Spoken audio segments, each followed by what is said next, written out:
Hello and welcome to your first 30 days in Kajabi. This is day 1. I am JD from Kajabi in 5 minutes, and I'm going to guide you through what I think are some great daily steps or processes, tasks, some daily tasks for your first 30 days to help you get a good start and use your free trial well while you've got it. So let's jump right into it. Okay, so the very first time you get into Kajabi, they start you off with this get started process, this workflow.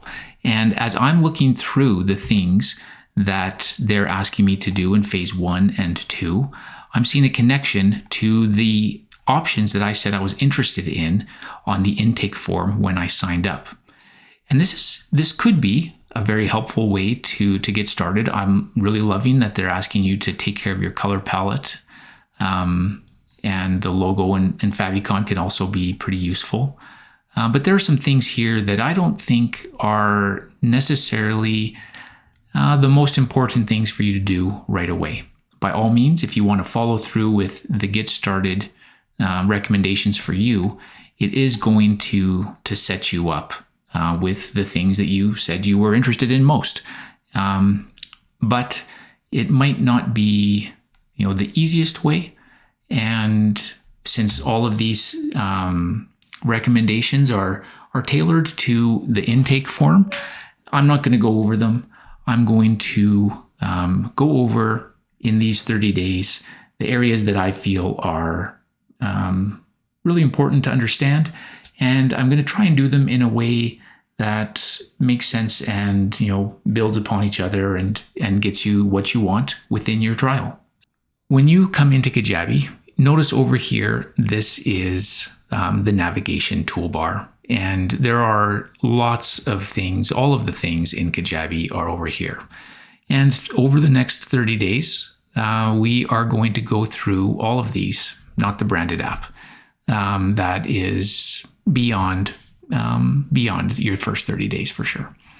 So we are going to go through all of these and basically get a good understanding and overview. I do want to point your attention up here. This is where your profile is, and if you ever need to contact support, you can do it through there, either by starting a live chat here or sending an email. And these can actually be pretty helpful. I've had some great support from Kajabi support team.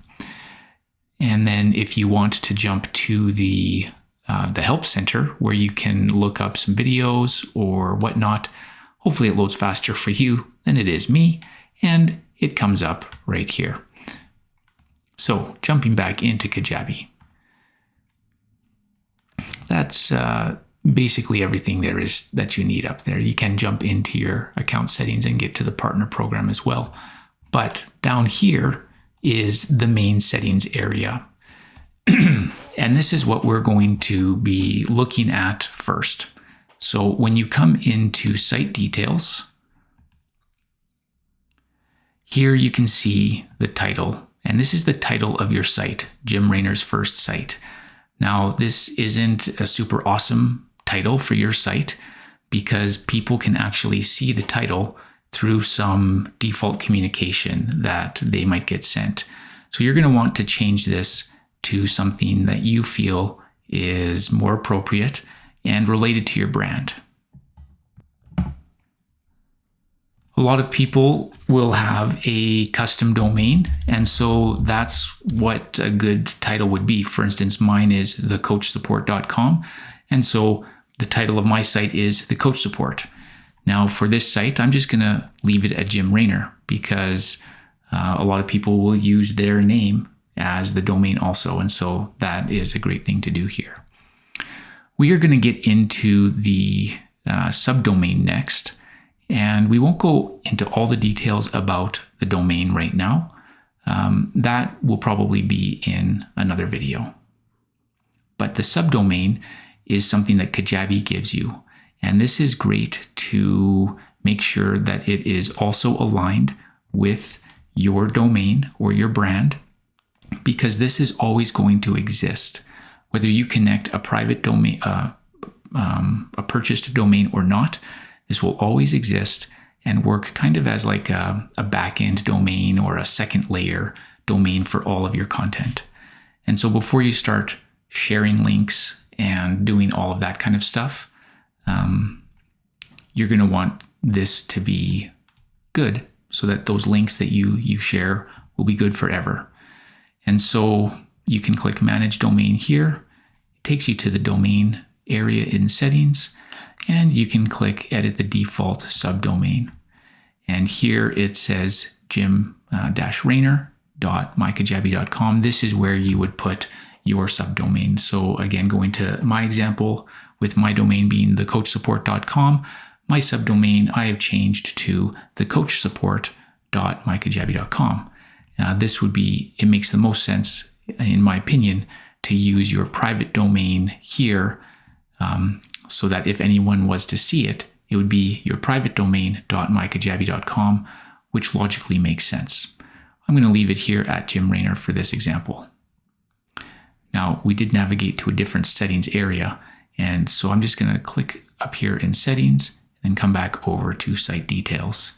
You'll notice these things up here, the breadcrumbs in Kajabi, and whenever you need to go back to a place, if you didn't realize that you left one place and jumped to another, you can usually see where you jumped to up here and go back. So on these site details, if we continue down the screen here, there are a number of things that you can update, but none of those are really essential on your first day.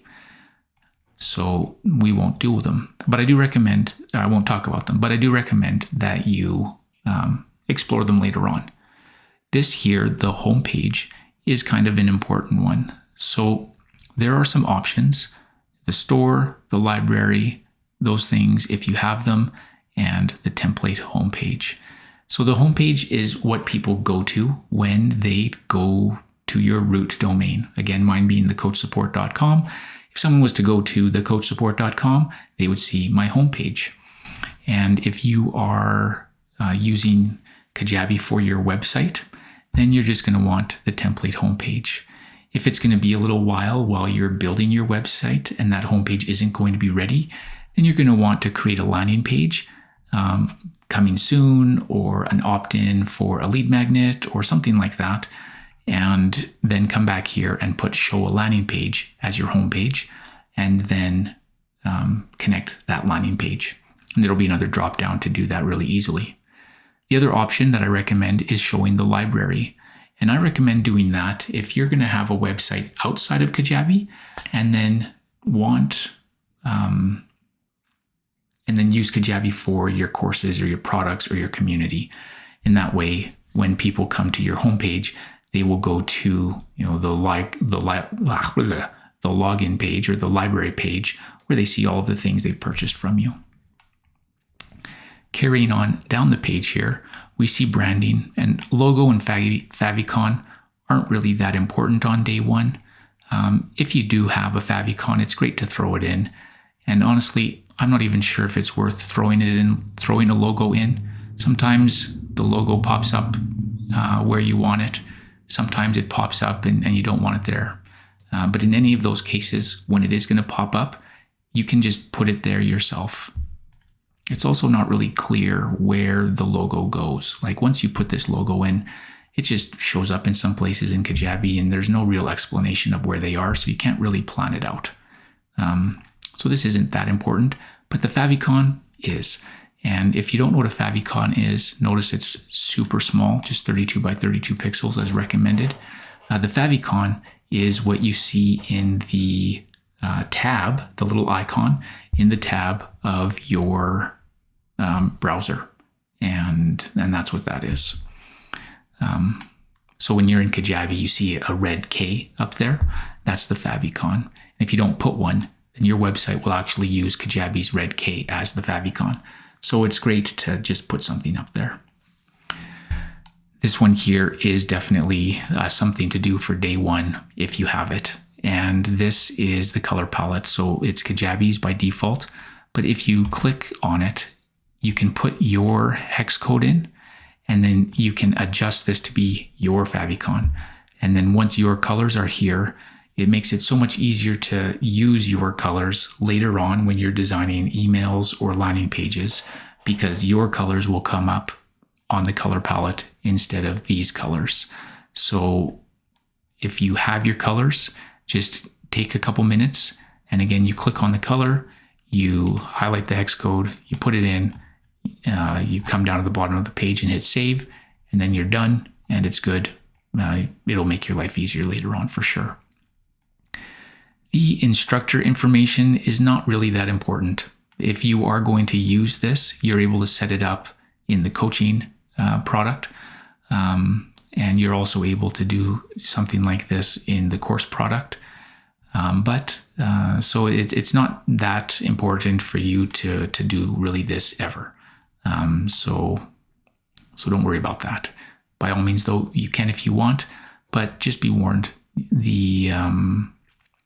It's not super clear and easy to understand where this information is just going to pop up later on. Page scripts, we're going to ignore that for now. That is a place that you can put code in, like a Google tag or other things that affect all of your site. And this one here, the last thing, is this SEO and social sharing. I like filling this information in right away, because then you don't have to worry about it, and then you just avoid looking goofy later on while you're sharing things, trying to either get feedback or actually, for real sharing stuff and looking to gather, to grow your email list. The page title is what people will see when you send a URL in like a link to one of your pages in social media, or posting it or text messaging it. Instead of showing the full URL, most of those platforms will show a picture and the page title.